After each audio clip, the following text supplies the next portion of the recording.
السلام علیکم۔ ہم درس نظامی میں پڑھائے جانے والے علوم و فنون کا الگ الگ تعارف حاصل کر رہے ہیں۔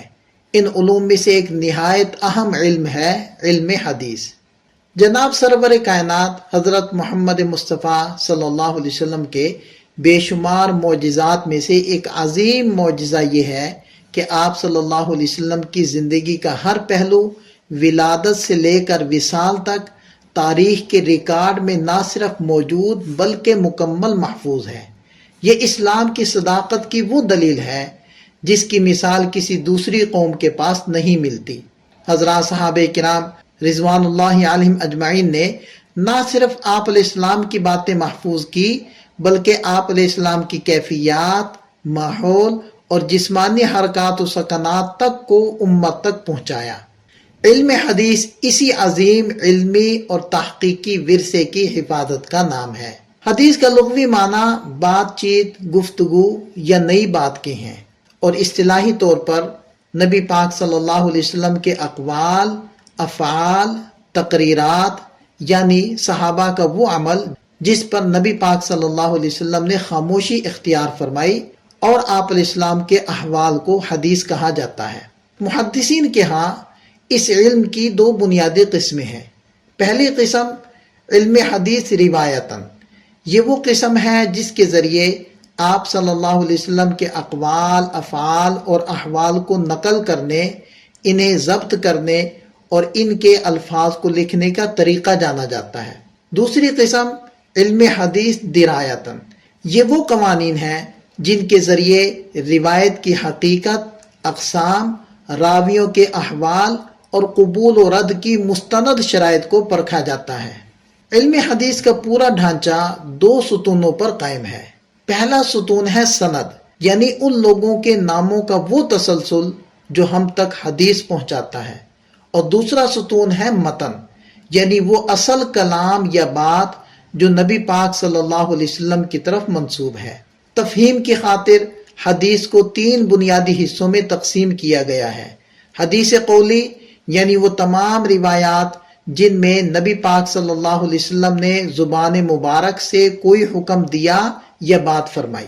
حدیث فعلی، یعنی ایسی روایات جن میں آپ علیہ السلام کے کسی عمل یا فعل کا تذکرہ ہو۔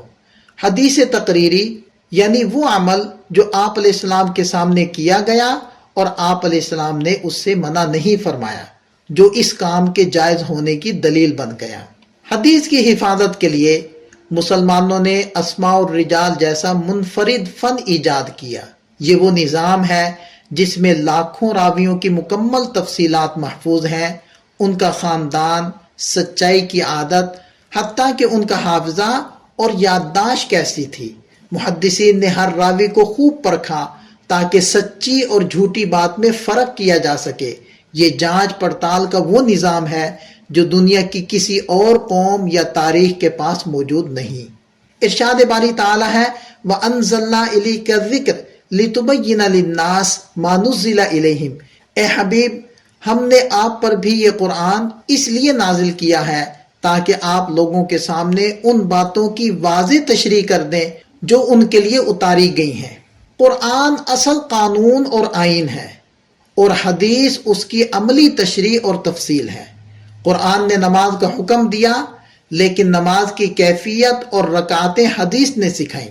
زکوٰۃ کا حکم قرآن میں ہے، لیکن اس کا نصاب اور مقدار حدیث سے معلوم ہوئی۔ گویا حدیث کے بغیر قرآن کے احکامات پر عمل ممکن ہی نہیں۔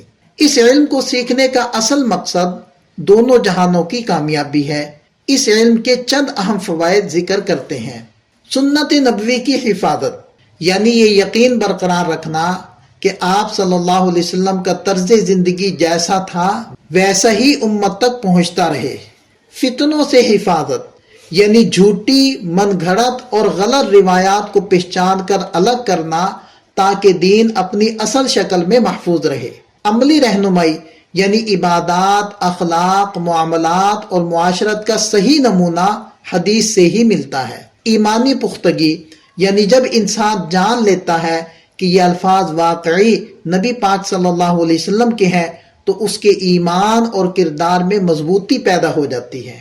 یہاں ہم ایک دل میں اتر جانے والی مثال ذکر کرتے ہیں کہ قرآن منزل ہدایت ہے، جبکہ علم حدیث وہ روشن چراغ ہے جو اس راستے کو عملی طور پر واضح کرتا ہے۔